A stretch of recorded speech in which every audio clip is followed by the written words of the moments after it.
morning and welcome to FactSet Q4 2024 conference call.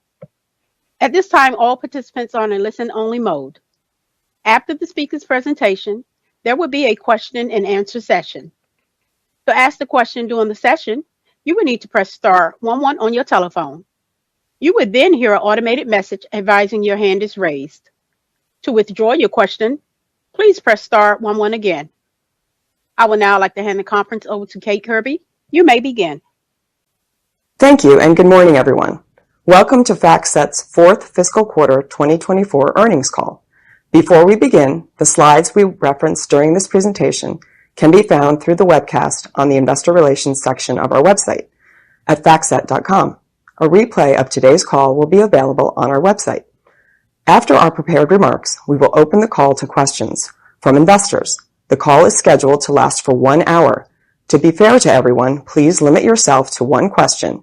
You may re-enter the queue for additional follow-up questions, which we will take if time permits. Before we discuss our results, I encourage all listeners to review the legal notice on slide 2, which explains the risk of forward-looking statements and the use of non-GAAP financial measures. Additionally, please refer to Forms 10-K and 10-Q for a discussion of risk factors that could cause actual results to differ materially from these forward-looking statements. Our slide presentation and discussion on this call will include certain non-GAAP financial measures. For such measures, reconciliation to the most directly comparable GAAP measures are in the appendix to the presentation and in our earnings release issued earlier today. During this call, unless otherwise noted, relative performance matrix reflect changes as compared to respective 2023 period. Joining me today on the call are Phil Snow, Chief Executive Officer, Helen Shan, Chief Financial Officer, and Gordon Skoko, Chief Revenue Officer. I will now turn the discussion over to Phil. Thank you, Kate, and good morning, everyone. I'm pleased to share our fourth quarter and full year fiscal 2024 results. We ended fiscal 2024 with organic ASV plus professional services growth of $104 million, or 4.8%, which is just above the midpoint of our guidance range provided in June.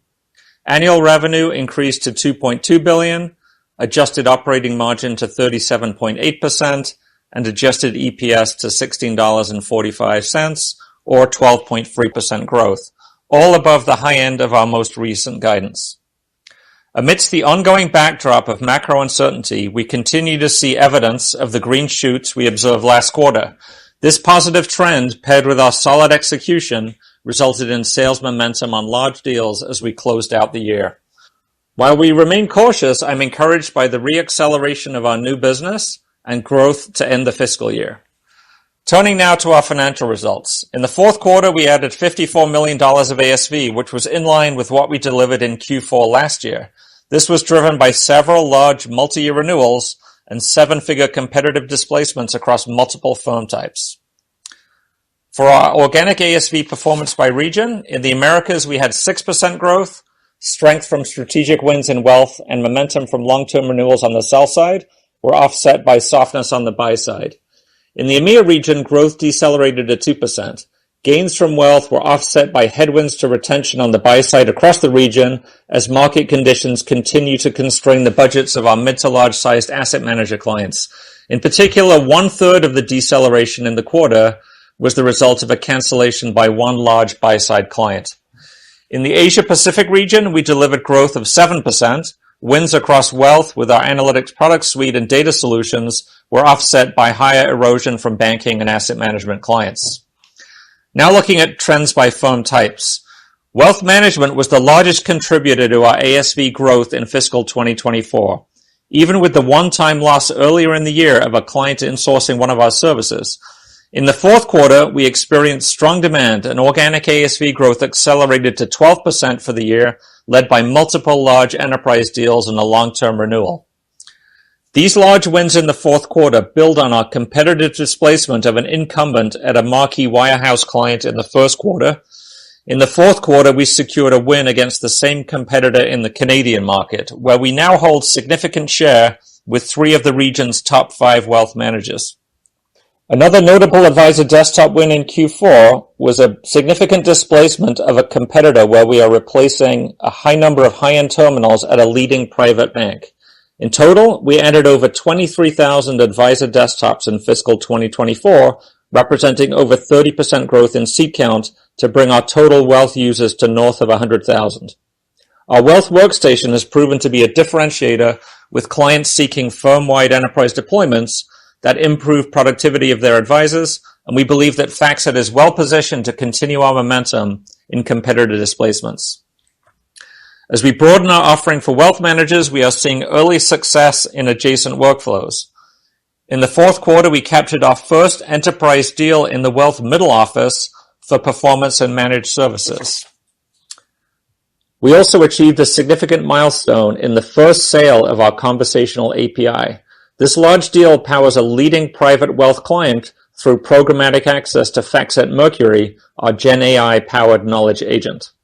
In dealmakers, organic ASV growth was 4%.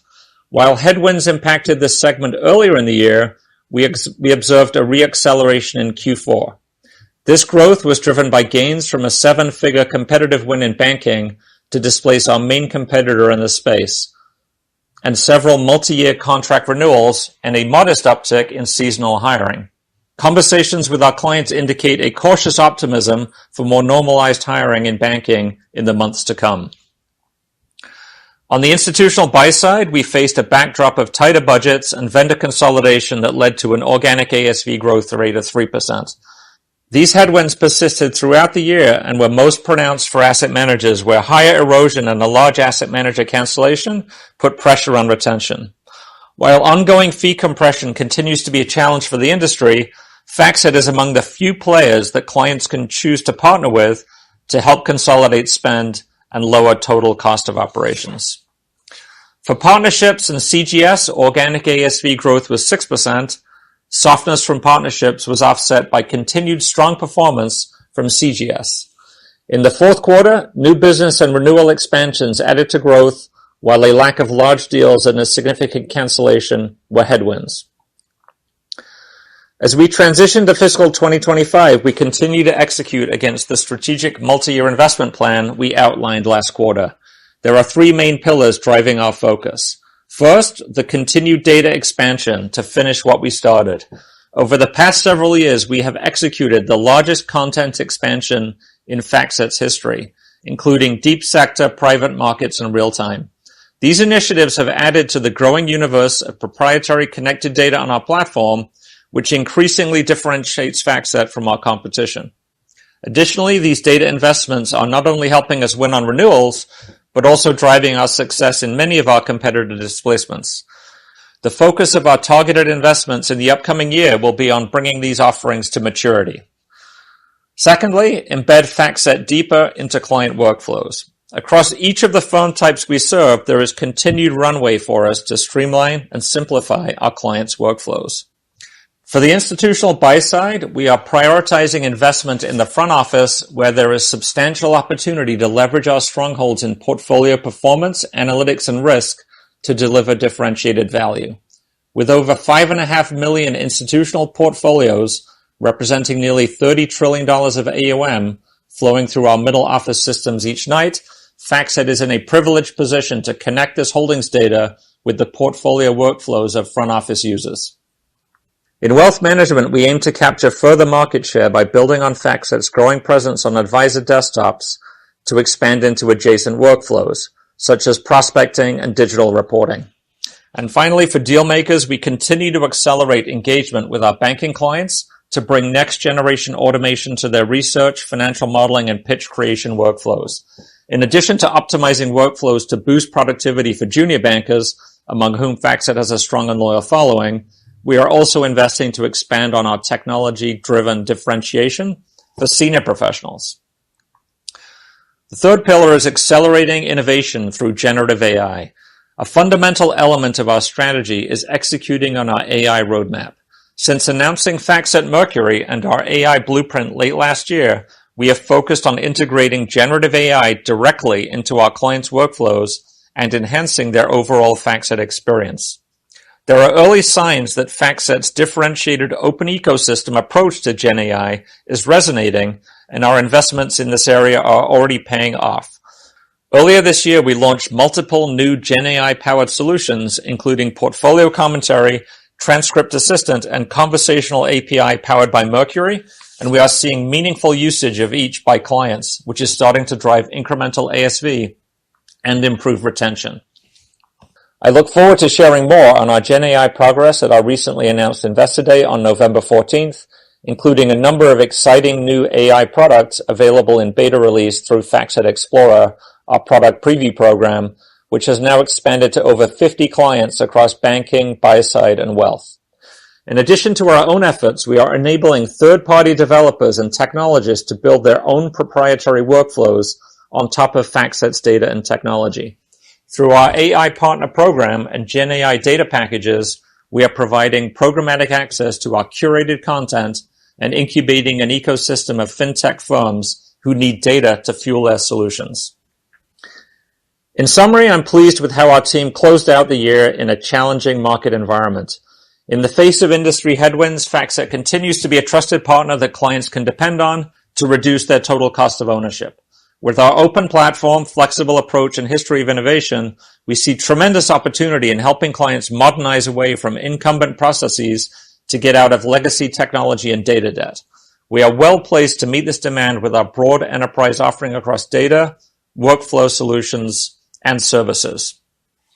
We are guiding to organic ASV growth of 5% at the midpoint for the upcoming fiscal year, balancing a more muted outlook in the first half of the year with improvement in the second half.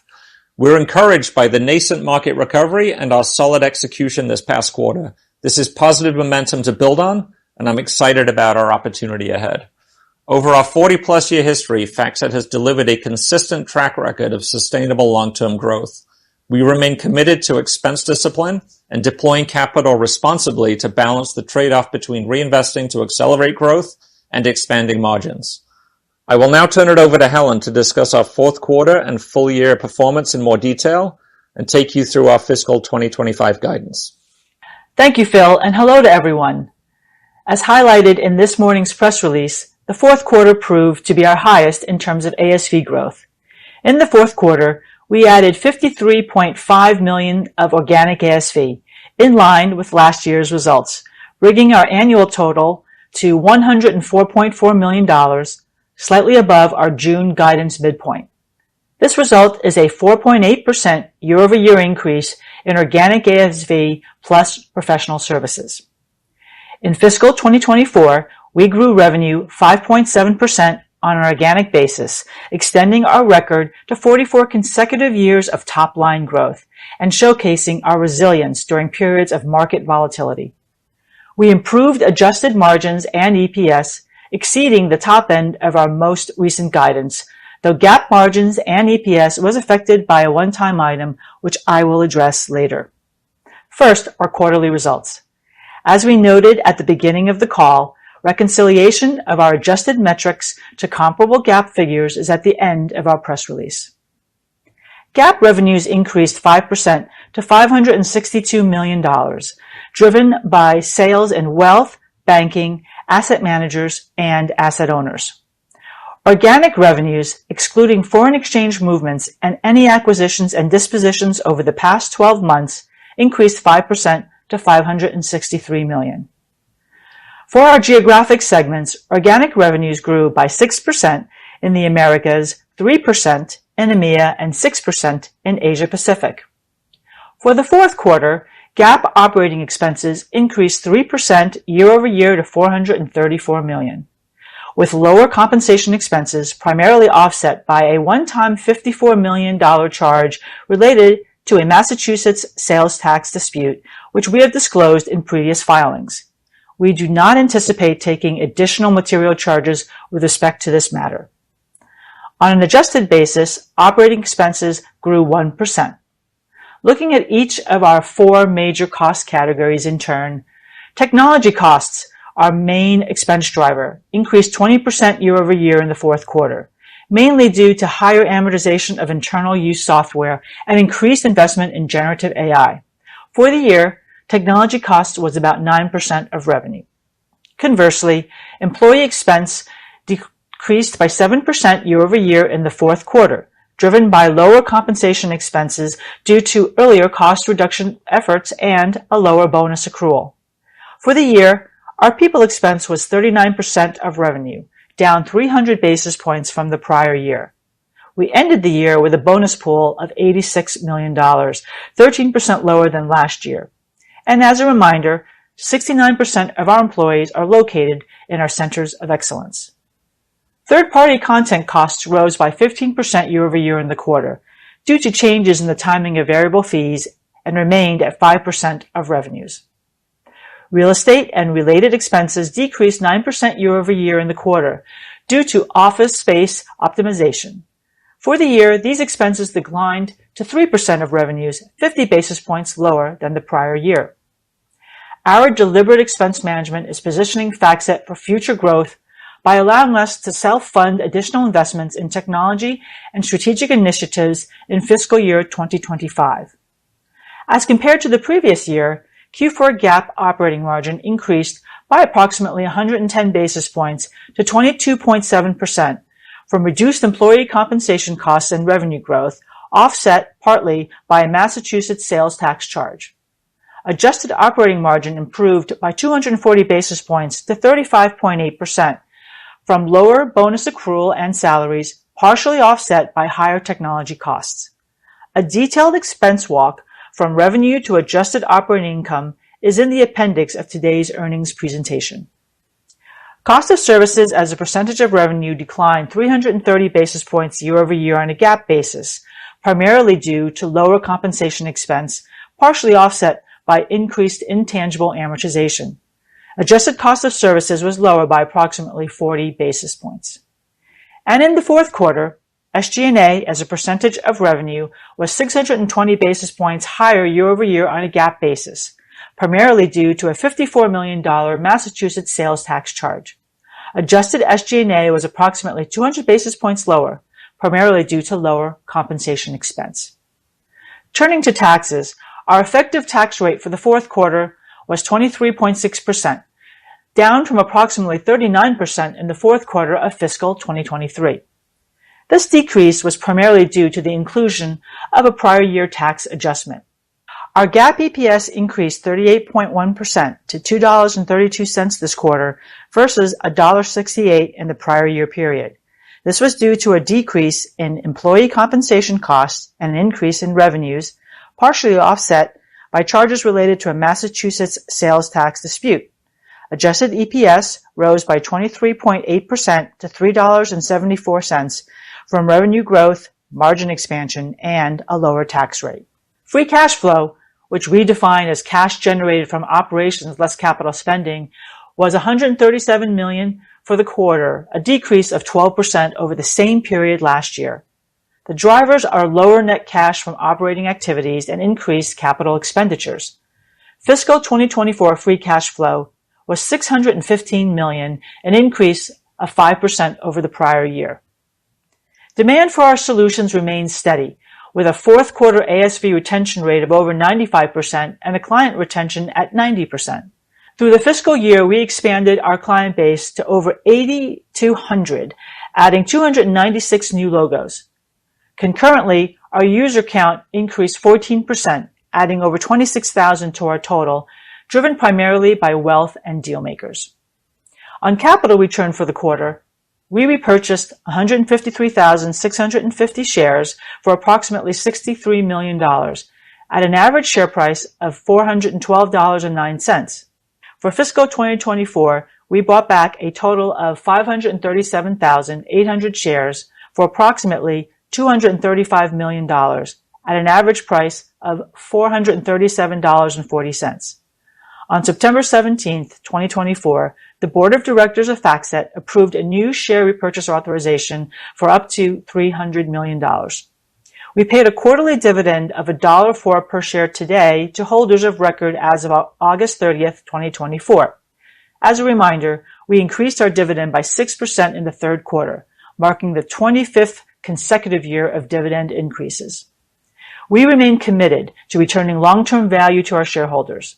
Over the last 12 months, we have returned $386 million to our shareholders. In the fourth quarter, we paid down $62.5 million of our term loan, reducing our gross leverage to 1.6 times. This is consistent with our plan to repay the term loan in full by the second quarter of fiscal 2025. And finally, turning to our guidance for fiscal 2025.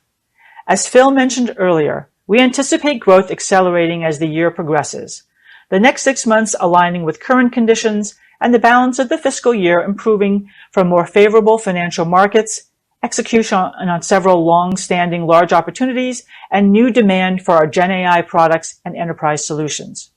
Our views are supported by a first-half sales pipeline that is comparable to last year. We foresee sustained momentum in wealth, subdued activity in banking, and modest improvement on the buy side. While we anticipate continued pressure on client budgets, we believe the overall pace of erosion will begin to moderate.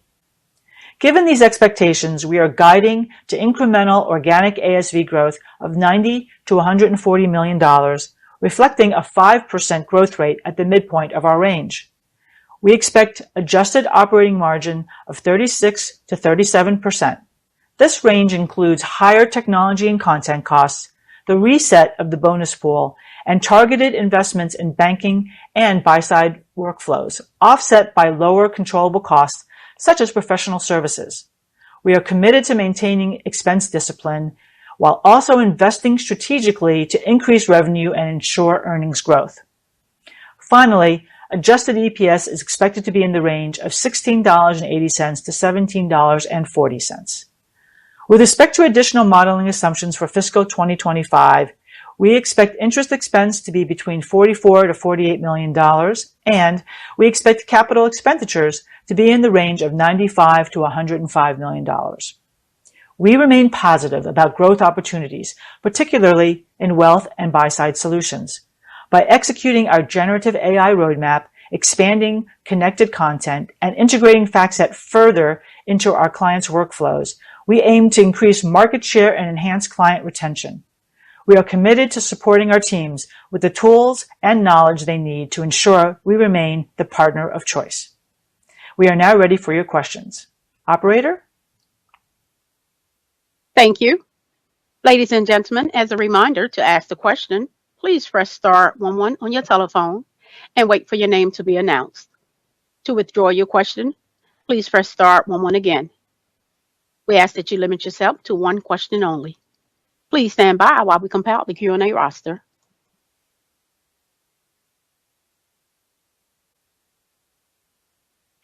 Our first question comes from the line of Alex Kramm with FDS. Your line is open. Look like Alex's line disconnected. We'll move on to the next question. Please stand by for our next question.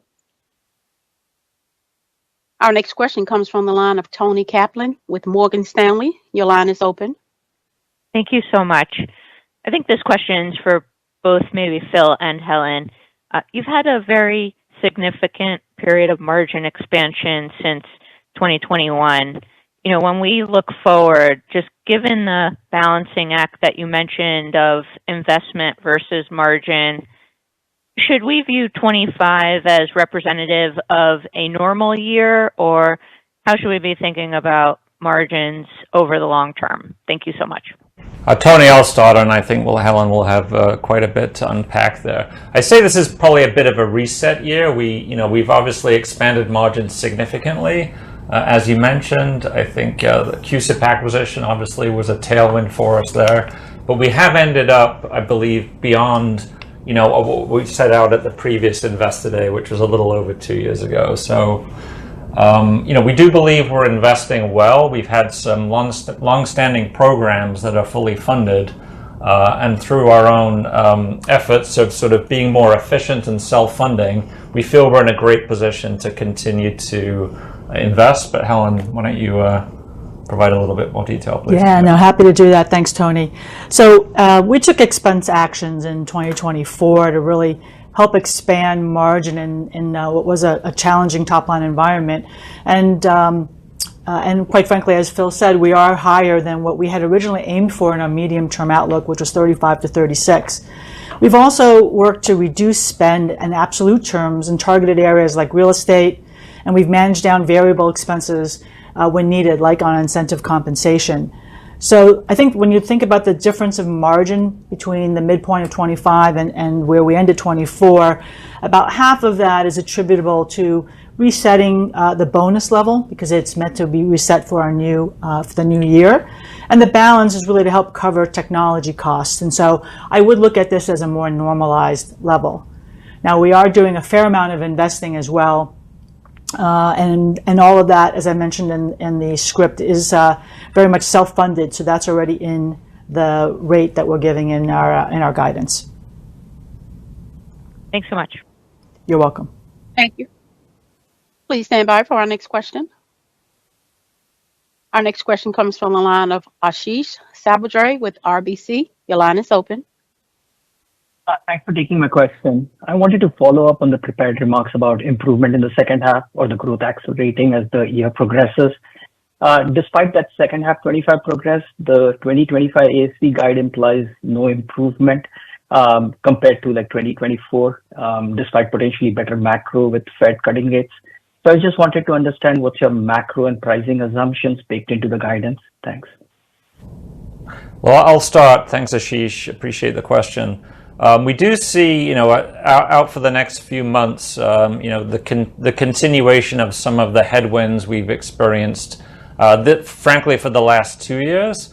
But we are beginning to see some green shoots. So I think we saw a modest uptick in banking hiring in Q4. And obviously, we had a lot of really great, significant wins in Q4, which the team did a great job of closing. And it was very encouraging that our largest clients were really working very quickly with us through that period, which I think is a great indicator of how much they want to work with us moving forward.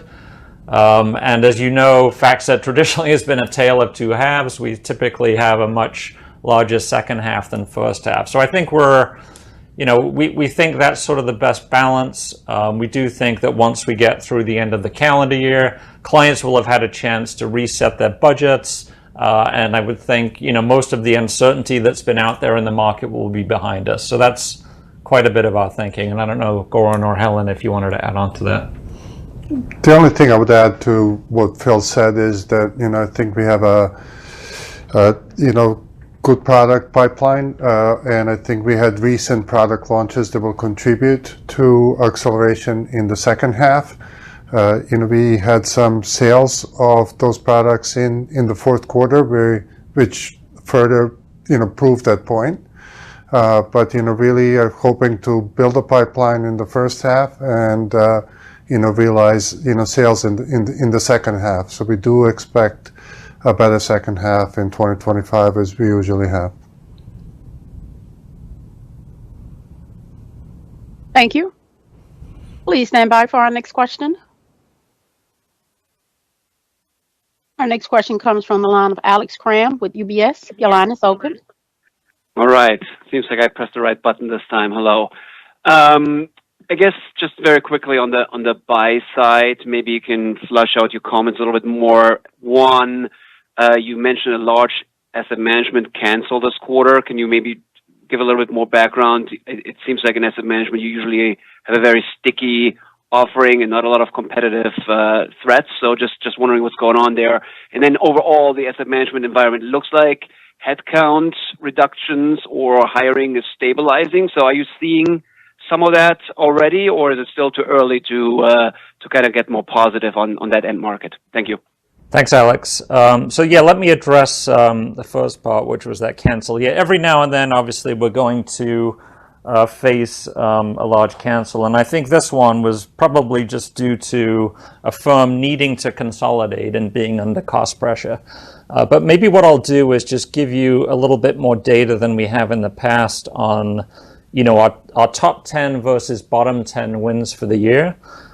So if I look at our top 10 largest ASV wins for the entire fiscal year, 9 of those were against competitors, and 7 of them were against our top 4 competitors, which I think are well understood. and 4 of those displacements had over 700 seats added for FactSet. In the bottom 10 deals, 6 were lost to competitors, but only 3 of them were to our major competitors. And 4 of the top bottom, the bottom 10 deals were the result of M&A or firm closure. So I think, there is consolidation and cost pressure in the industries. On the buy side in particular, when they look to really stitch together the front, middle, and back office, we're going to win some, lose some on that. And this was a case where we lost. But in our top 10 deals, there was one which was the opposite, where we won against the same competitor. The second part of your question, anecdotally, I would say it is becoming more constructive on the buy side. When I meet with the C-suite on the buy side, it feels like, there's an appetite to continue to do the transformation. But the cost pressures are there, honestly, and it's really up to us to execute against that. Yeah, and I might add a little bit to Very that, good. Alex, as we think about the buy side. One of the areas that we're seeing continued demand is on the managed services, which is really not, it's more of an enterprise, not a seat-based type of solution we provide. So it had some strength in 23, and we continue to see that grow again in 24. So we would probably look to that as one of the drivers of buy side going forward. Excellent. Thanks, guys. Thank you. Please stand by for our next question. Our next question comes from the line of Manav Patnaik with Barclays. Your line is open. Thank you. Good morning. I just wanted to follow up on the strong performance in CGS that you called out in your prepared remarks, Phil. I guess, how fast has CUSIP been growing? I imagine, with all the headlines and CDs, it's a pretty big number. So just curious if you could give us the update on how fast it grew this year, I guess what percent of the businesses is and what you've assumed for 25. Yeah, thanks, Manav. We don't break that out, but it is a significant portion of the partners business line, which we broke out, I think, earlier in the slide. So that, compared with FactSet's traditional partners business, grew in aggregate at 6%. CUSIP really drove the growth. We did have a couple of partnerships that have been significant in the past where we lost some ASV there. So I think you can probably triangulate what happened there.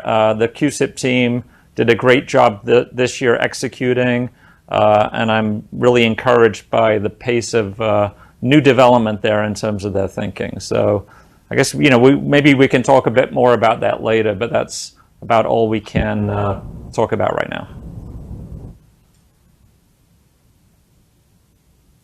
Thank you. Please stand by for our next question. Our next question comes from the line of Faiza Alwy with Deutsche Bank. Your line is open. Yes, hi, good morning. Thank you. So I wanted to ask about the ASV guide for 25. You're not baking in sort of any type of acceleration, which seems, prudent, but I'm curious how you would characterize that. Is it more conservatism on your end? Are you seeing sort of anything in the marketplace that's leading you to believe that things won't change? And then I know you have your Investor Day coming up, so maybe give us a preview of how we should think about a more normalized ASV growth for the company. Yeah, thanks, Faiza. So as I already mentioned, we're seeing a bit of a headwind here as we sort of finish out the year, but we're much more optimistic about the second half. So we provided a range. I do think, there's an opportunity to do better for sure.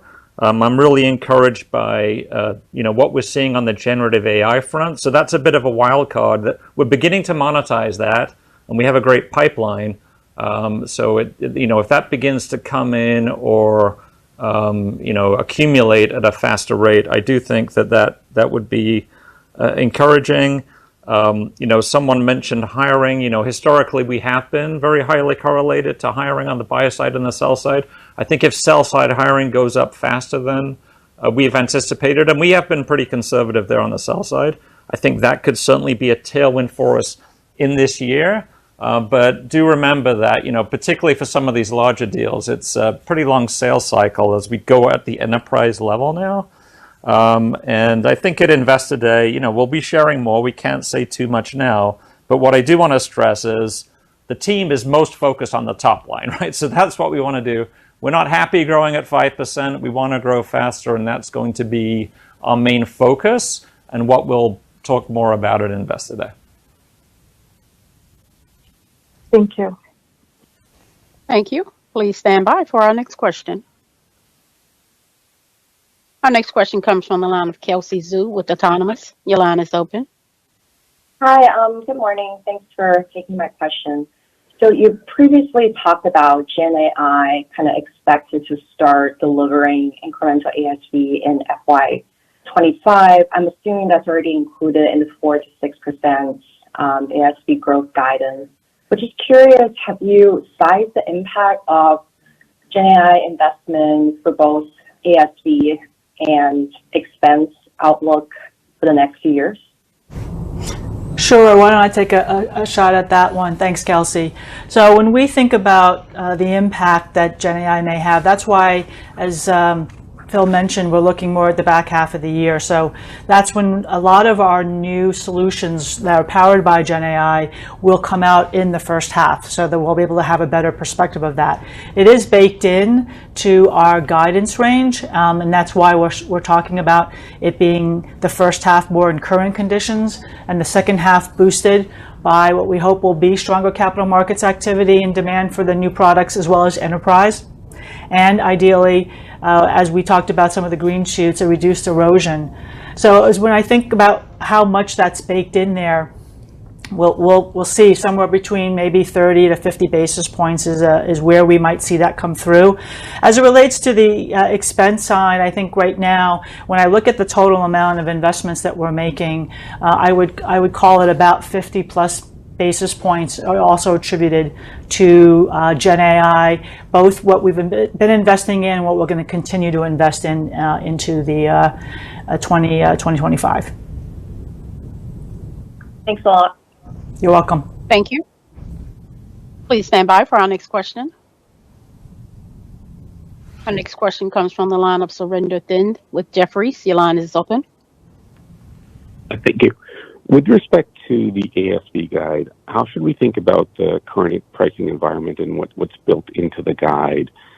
And then related to pricing, how does something like FactSet Mercury or your AI offering, how do you price that? Sure. I'm sorry. What was the second part of your question? I'll take the second part. Oh, okay. I'm sorry. For AI. Yeah. Oh, sure. Okay, I can do that. You can do that. So our standard pricing, what's baked in here, as you know, in our contracts, we have either the higher of CPI or RPI or 3%. So we do see some headwind going into 2025 as it relates to our annual price increase. But I want to make a separation between the annual price increase and then what we are able to do as we sell throughout the year. Our rate cards have been adjusted depending on the experience and activity, and so we've been raising the prices on our packages. And the price realization against that on average has been above 80%. So we feel good on what we're able to capture as we sell into this market. I would expect the same for this year as last year, meaning we have a larger book and we have net new clients. So we will capture incremental dollars and the price realization, as I mentioned, against our rate cards. So in total, we do expect the total contribution from pricing year over year to be down modestly, but overall still a good contributor to our overall growth rate. And in terms of pricing for AI, we're arriving at a model for this. Of course, we'll iterate on it. Some stuff you'll just get baked into FactSet, out of the box, and we've already got some great product in there called transcript intelligence and search intelligence. You can go and look across, a lot of different documents to get an idea of a trend of what's happening, get questions answered. Secondly, we're going to release deep workflow solutions. So we've released portfolio commentary, and we'll be charging for that on a usage basis. So it really will be driven by how many portfolios and how many commentaries you want to create. We did get a lot of demand for customization there after we announced this at Focus back in May. But we've done a lot of that work now. So we're in a great position to go out to the market. We've literally got hundreds of clients interested, and we'll be able to essentially customize this to some extent for them out of the box. So that's an approach we'll take with many of these things. We'll take a bundled approach in some cases where you can get a bundle of capabilities and get price for that. But most of this is going to be usage or consumption based, I would imagine. And it might depend on the product. So a lot of it will be incremental ASV. We did have a great sale in Q4, which was our conversational API. So really the search experience that you would have on a FactSet, a client wanted to use that within their own ecosystem. And a lot of the larger firms are going to want to do this. So we've taken a federated approach, which I think is a real winning approach. I'm going to pass the baton here to Goran because he had a lot to do with that sale. And do you want to add on to that and sort of your level of enthusiasm for this fiscal year? Yeah, so it's certainly a sale we believe is repeatable. We are already building a pipeline and interest across multiple clients. And, as mentioned, in terms of new product launches, expect the results, to show up in the second half of the year. But I think what is really significant is that this approach, a federated approach to, our conversational API, really helps clients to accelerate their internal development, and is really it's really of huge benefit to their overall cost structure when it comes to Gen AI development that they do in house. So quite excited about it. Equally excited about portfolio commentary and some upcoming releases that we'll be talking about at the Investor Day. Thank you. That's very helpful. Thank you.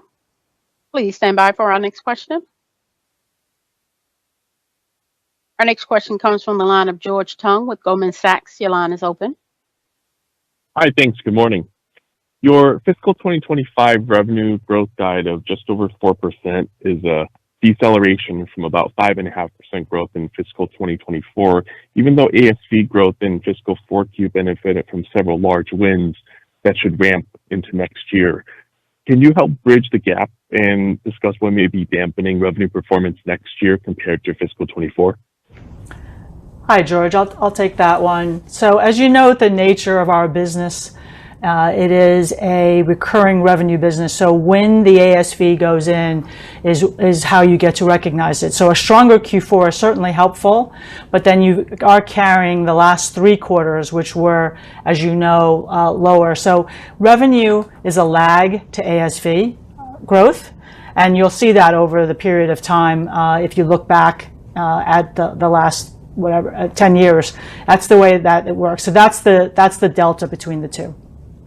It also matters how the ASV gets converted in year. So as we mentioned already, that the first half will be likely more where we are today, and the second half being stronger. And so then that again will reflect more of the first half in revenue, and then hopefully help us more into 2026. Got it. Thank you. You're welcome. Please stand by for our next question.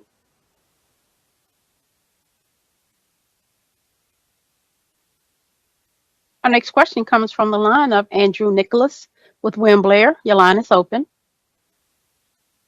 Hi, good morning. Thank you for taking my question. I wanted to ask maybe a bigger picture one on the investment dollars. It sounds like the year-over-year decline in operating margin is at least in part, or it sounds like half is tied to the reset of the bonus pool, but there's obviously incremental dollars here tied to investment. And I just wanted to ask, a little bit more about the thought process, how you think about kind of balancing that investment spend with kind of your priorities of driving top line growth. And then kind of relatedly, if embedded in your guidance is some flexibility to potentially ramp up investment spend as we move through the year, if you're hitting higher ends of your revenue guidance, because it does look like a little bit of a inverse relationship between revenue growth and operating income guidance based on the table in the release. Thank you. Sure, I'll take that. It's a very good question. So as we mentioned before, we were able to take some expense actions in 24 and reduce spend, which gives us some room for investment. So overall, what I would think about the additional investment that we're putting into 2025 that is included in our margin, and I'll call it self-funded, is roughly around 150 basis points, of which half is investments in Gen AI, which we'll see that come through, as Phil was speaking to, likely on the front office as well as in banking and wealth. We're also investing in content, which it comes through the form of real-time and fixed income. And then also in our buy-side workflows. I mentioned earlier the increase in demand on managed services, as well as investments we're going to be making in trading. And then lastly, a bit into infrastructure, because to do some of the consumption tracking and billing to support the Gen AI and other types of solutions that we have that are based more on usage, that's a bit built into our total of 150 basis points of spend. So it's being funded in two ways: the productivity gains that we've taken, as well as selected reduction in discretionary spend, such as in professional services. So we believe this is the right way to balance the need to invest for top-line growth, which, as we said, is our primary focus, but also with the aim of maintaining the strong margins that we've already achieved. Thank you. Please stand by for our next question. Our next question comes from the line of Owen Law with Oppenheimer. Your line is open. Hi, good morning. Thank you for taking my question. I do have a follow-up with the investments Helen, you just mentioned. So as you start to monetize Gen AI, do you need to continue to invest to maintain the growth rate, or you can scale back some of your maybe early investments or current investments at some point? Thanks. Sure, and I realize I didn't answer the second half of the other question, so I'll try to combine those two. So first, I think we're really in the early stages of this, so I won't make a view of whether or not we can pull back. I do think that if we're able to realize some of the ASV earlier, and if that's stronger, that we'd be able to invest more as needed.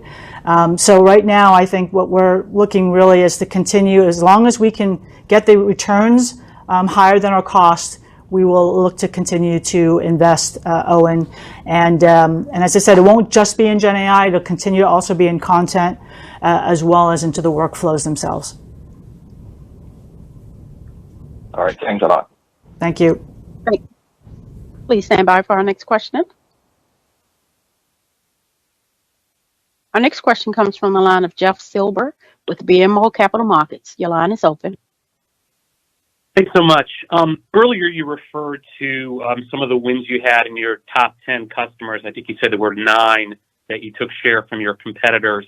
I know this may be a generalized question, but was there anything specific that drove that share change? I know each contract might be different, but I'm wondering if there are any commonalities in those deals. Thanks.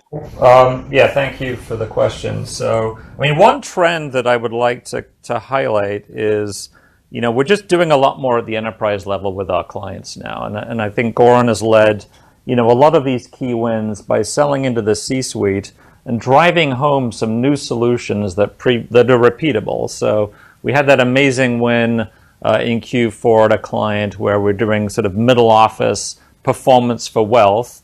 Goran's driven a lot of our success, or, you know, himself, and with a great team, for wealth over the previous years, and you can see how well we did in that space this year. And a lot of these key wins were in the wealth space. So I would say wealth is a common theme.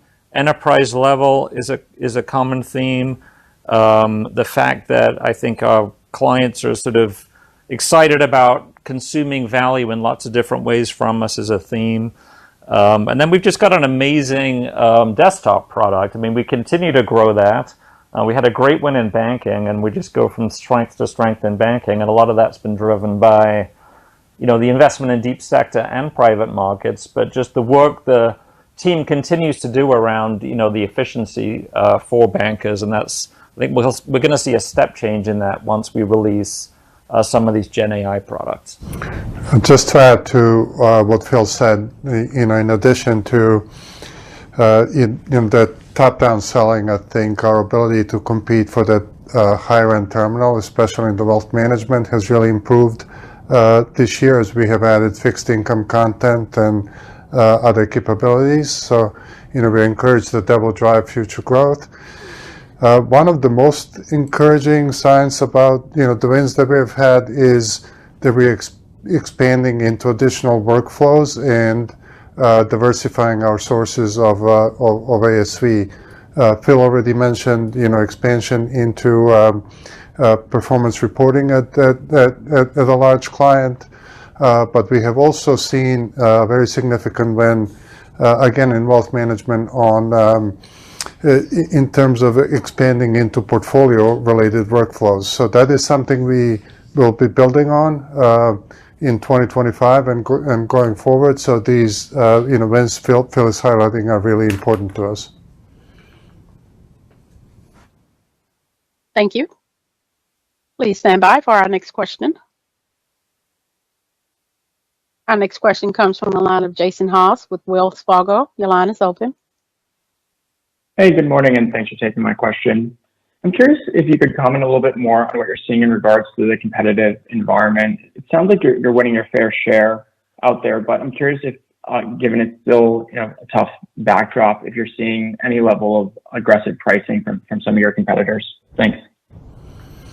Hi, Jason. Thanks for the question. I wouldn't say any different than what we have experienced in the past. I think we always face competition and different level of aggressiveness when it comes to pricing.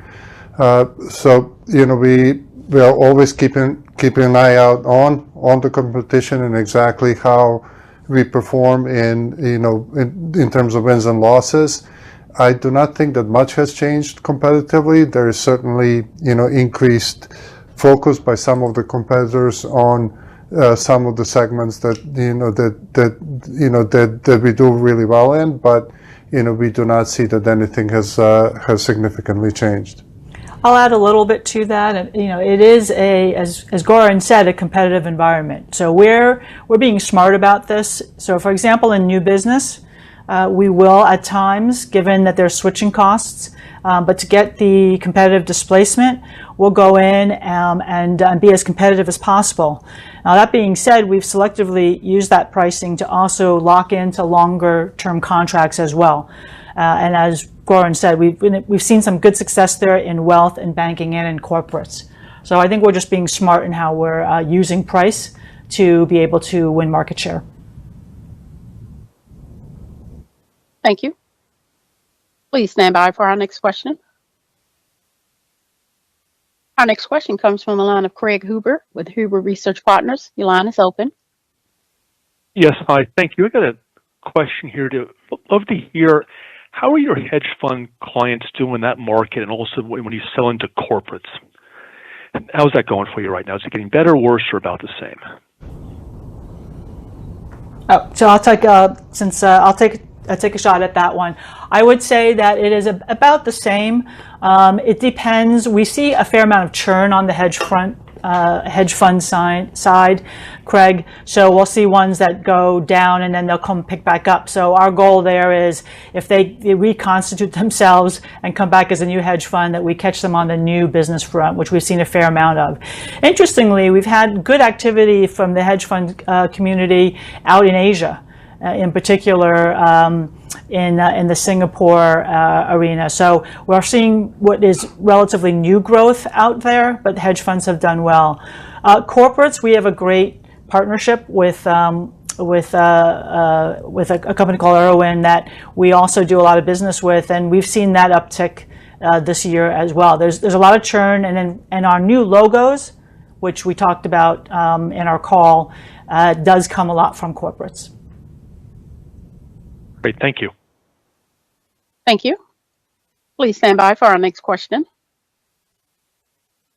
Our next question comes from the line of Russell Quelch with Redburn Atlantic. Your line is open. Leon. When you think about your strategy to stimulate top line growth back above 5%, I wonder, do you feel you may need to be more aggressive in exploring inorganic actions, or perhaps alternatively, would you consider partnership opportunities to accelerate growth in areas such as wealth where you think there's a big TAM opportunity? Just curious as to what you're thinking there is ahead of the Investor Day. Thanks. Yeah, thanks, Russell. Maybe we can talk more about that then. But yeah, we do think it's a good time to be exploring partnerships more aggressively. I think certainly with the work we've done to open the platform and be more interoperable, there's an opportunity there to team up with certain firms for different sort of market segments. And on the M&A front, we're in a much better position than we have been for the last couple of years to do some targeted M&A, just because we did a large acquisition with QSIP and we had to get to this place. So we're seeing the M&A markets become more constructive. There's more things coming up that are of interest to us, and we're going to maintain our discipline, but we do see that that's a lever that we can certainly use to drive top line growth. Great, thank you. Thank you. Please stand by for our next question. Our next question comes from the line of Shlomo Rosenbaum with Stifel. Your line is open. Hi, thank you for squeezing me in here. Hey, Phil, I wanted to ask you a little bit, just holistically, over the last few years, we've seen the company expand the margins. Growth hasn't been as much as what we've historically seen. And, the FactSet has usually been more of a growth company. It seems like now, the guidance right now is for margins to be down a little bit sequentially, but a lot more talk about the new products or anything. Is there any, change philosophically that is going on recently within the company where you have pivoted a little more to margin and now are pivoting more to growth? And I just wanted to ask you to talk about that, and then just a little bit about the 2H improvement this year versus what you were talking about last year, because the outlook at this time last year was almost exactly the same way in terms of the muted first half and then expectations for the second half. If you could point out the differences internally, where you have line of sight to things, I would say, beyond just kind of the Fed rate cut, but things that you're actually seeing in front of you that give you more confidence this year versus last year, that would be helpful. Yeah, sure. Thanks, Shlomo. Yeah, so philosophically, there's really been, there hasn't been a big change. We have always focused on growth, and we've also focused on, delivering cash flow and earnings to the market. You've been covering us for a long time. So we take a lot of pride in that balance. It's been a while since we consistently grew in double digits. At least a decade. But we do aspire to get back to high single digits. I think that's something we would like to do. This is in my tenure at the company, this is sort of the third sort of 2 or 3 year period where it's been a really tough market. And I think so a lot of what we've experienced in the last 2 years has just been, market pressure on us, I think, executing against that. So I think part of what you saw there in terms of our focus on margin was just really to continue to deliver good earnings growth to the market. So no huge change there. I think we were, a bit more optimistic last year that that the headwinds would dissipate more quickly. They didn't. But I do think now that, I think we feel more confident that the market's going to be more constructive, and we've done such a lot to evolve the platform. I think we're very well positioned to help clients at a much larger level than we did historically. So the name of the game now for us has got to be 7- and 8-figure deals. That's what's going to move the margin, move the top line. Sorry, I think we're in a great position to do that. On the flip side, we're very focused on efficiency as well. I do think there's a good opportunity for FactSet to be more efficient, and whether or not we choose to invest that in more product or not is the question. And generative AI certainly is going to play a part for us as it does, when we think about building products for our clients. Thank you. Yeah, Shlomo, just maybe to follow up on the second part of your question, I think what gives us increased confidence, I already mentioned it, but I think the level of innovation and new product that we have delivered this year. We really believe that that's going to contribute to the second half, projections that are more optimistic than the first half. So we're not counting on the market necessarily turning, but, I think just that, product pipeline and, what do we think we can deliver based on that. Thank you. Thank you. Please stand by for our next question. Our next question comes from the line of Scott Wurtzel with Wolfe Research. Your line is open. Thanks for squeezing me in here. Just wanted to go back to some of the commentary on the data expansion side of your sort of strategic investment plan with deep sector private markets in real time. Just wanted to maybe get a little bit more color on sort of how that's coming up and maybe impacting your conversations with clients, specifically on the renewal side. And then I know we'll probably hear more about this at Investor Day, but if you can kind of give us a sense of maybe sort of the roadmap on the product side with those three initiatives would be great. Thank you. Yeah, sure, Scott. Why don't we start with real time? I'm going to ask Goran here because he has a lot of experience with this, and I think we're at a good inflection point. Yeah, so I think we continue to make excellent product in that area. We had a very large win on the real time a couple of years ago. I think the client has gone live with all of their deliverables. And we're quite proud of the progress there. All of the in terms of the content coverage and adding all of the over-the-counter type content, all of it is flowing through the product. We're excited in terms of the opportunity there. I'll add on the deep sector a little bit as well. So we continue to make excellent progress there. We have multiple clients engaged with us in terms of delivering really desk by desk in terms of the sector coverage, and are really encouraged by the level of client engagement and product progress in that area. And in private markets, we continue to invest there. Obviously, that's a lot of different firms are interested in that for different reasons. I think the biggest highlight for us is we've doubled our coverage to, I believe, around 9 million companies or securities, and with just increasingly better data. So that's a great underpinning for our efforts in banking, in private equity, venture capital. Asset owners are looking at that. There's just a lot of ways that we're able to monetize that investment. Great. Thanks, guys. Welcome. Thank you. Ladies and gentlemen, I am showing no further questions in the queue. Great. I would now like to turn the call back to Phil for closing remarks. Thank you. So I just first want to really thank Helen and the entire sales team for really closing out the year in such a great way. I think that's encouraging for the upcoming year. And I want to thank all of you on the call and all FactSetters for the hard work they did this year. And we look forward to seeing you all at Investor Day on November 14th. I think it's going to be well worth your time. We're going to show some really innovative products and talk about the future and what you can expect from FactSet. Thank you. Ladies and gentlemen, this concludes today's conference call. Thank you for your participation. You may now disconnect.